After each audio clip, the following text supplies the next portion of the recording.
Fellow Barbadians, over the past few days, we've been closely monitoring a number of systems that had the potential to affect Barbados's weather.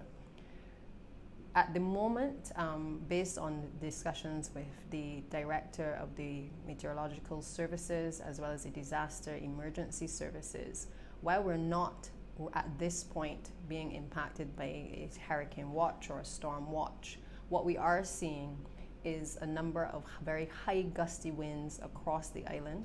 We're also noticing an increase in rainfall. And as a consequence, we have determined that it may be best for Barbadians to start to make their way to their homes to ensure that they're not caught in any extreme weather conditions later on this afternoon. At this stage, it is very unpredictable in terms of whether we will be affected severely. And I think out of an abundance of caution in speaking to all of the relevant authorities, we have determined that we will close the public service at 3:30 p.m. this afternoon.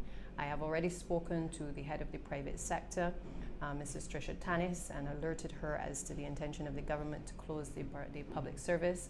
And I believe the private sector will also follow suit in relation to ensuring that persons are able to get home safely this evening.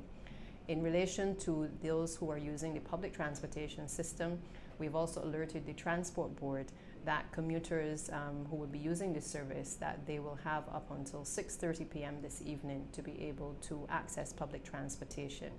At this stage, this is not a cause for panic, but we certainly believe that given the events of last year with Hurricane Elsa and the unpredictability of our freak storms and certainly the change in the climate, that it is important that we ask Barbadians to prepare.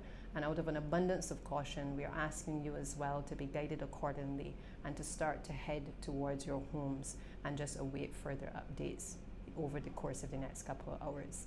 It is anticipated that during the night conditions may worsen, and therefore again we're asking you pretty much to just ensure that you have bottled water caught around your home, and just to make sure that you secure your personal possessions at this point in time. Just listen out as well for any further updates from the Barbados Meteorological Services. Mr. Best, I'm sure, will be issuing updates throughout the course of the evening and into tonight. Barbadians, I encourage you to be safe and to take these notices seriously. We believe that during this time, and in particular with the issues of the climate changes, that we have to take these systems seriously. It is very difficult to predict what will actually happen, but we have to be prepared for whatever eventuality may arise. So I wish you all the best, and please be safe.